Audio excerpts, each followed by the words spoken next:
When some of our representatives from the community came to speak with us and wanted to hear from their leaders, Chairman Skinner and I felt you deserved a response.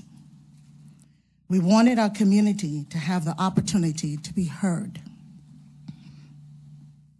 Our meeting today is to give you that opportunity. We are concerned with the racial unrest that has caused deep sadness, hurt, pain, and trauma to the Black community across this nation.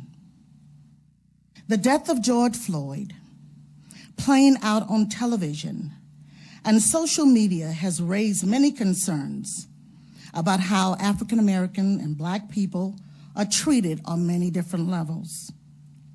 I would like to acknowledge that the death was a horrific act of injustice. I want to acknowledge that the silence is no longer an option. We as a community must deal with and act on racism and discrimination. Racism and inequalities and discrimination is a social issue that affects and impacts the prosperity of a community and a nation. Positive social change can happen when people are willing to admit that there is a problem or there are problems, that they don't hide it or dismiss it, and when we have dialogue and communication with one another. These are unique times, and during these times, it will require urgent moral actions. 5 years ago yesterday, hate took the life of the Honorable Reverend Dr. Clemente Pinckney and 8 other parishioners at Mother Emanuel AME Church in Charleston, South Carolina. This happened at the church where I spent many of my time as a little girl and a youth, a young adult. It was the church where we had our church conferences.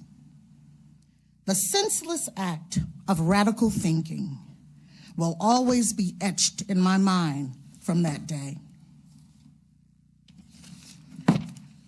We cannot continue to let the poison and hatred and bigotry destroy the nation that we've built together. Martin Luther King, in his I Have a Dream speech, said, "I have a dream that one day this nation will rise up and live out the true meaning of his creed. We hold these truths to be self-evident, that all men are created equal." I know that these were not random words penned in the Declaration of Independence, and I began to reflect on what all men created equal meant. And I thought about what God meant after he created the heaven and the earth and all therein, and he saw that it was good. And after he created man and woman, he saw that it was very good. George Floyd, Breonna Taylor, Ahmaud Arbery, and so many others were very good. The justice that they deserve was given by our Heavenly Father and confirmed in the Declaration of Independence by those who wrote those powerful words. Webster defined solidarity as unity and agreement of feeling or action, especially among individuals with a common interest, mutual support within a group. We are here today to listen. And I want to leave you with one last thing. I am confident that Sheriff Harris, through his work in the community and the work that he's done ahead of all of this racial unrest, will continue to prosper our community and bring us closer together.